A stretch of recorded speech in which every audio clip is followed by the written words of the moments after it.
Hello everyone, I'm Naz. I'm the founder and formulator for Solo Skin London, and I'm so excited you are here again because this week's topic is all about how am I managing my time whilst running a business, working full time, and having a baby. But before I go into that, if you are enjoying my videos, I would really appreciate it if you could like my video, comment below if you have any questions, and subscribe to my channel. So let's get into it. How am I actually managing my time whilst working full time, whilst running a business, plus having a 1-year-old and 2 other children? It sounds like my plate is full, but I'm going to share some things with you. 3 main tips that I want to share with you that will help you. But I also want to make it very, very clear. I'm not going to lie to you and tell you that I stick to this 100%. There are times where you're going to feel like you just want to shut off completely, and that's absolutely okay to do that.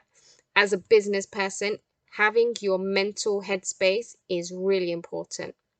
But without further ado, let's get into the tips. So my first tip is always going to be plan ahead. Now, what do I mean by planning ahead? Now, I'm going to break this down a little bit further. So you have your business and you have your family and you have your job. Now, I want you to plan all 3 things. So I'm going to take the family aspect first. So plan your meals, for example, plan your dinners. Make sure that you're doing the jobs that are time consuming. See if you can get them done quicker by either delegating to somebody else, or for example, rather than going out to the supermarket, do an online shop instead. That will save you an hour to a half hour to about 2 hours at least. And what do I mean by planning ahead in terms of your business?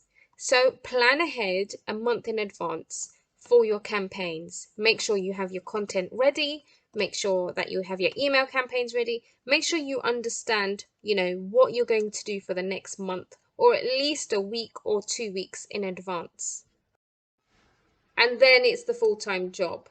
Obviously, for me, my situation is that my full-time job is my priority over my business because that's what's paying me at the moment.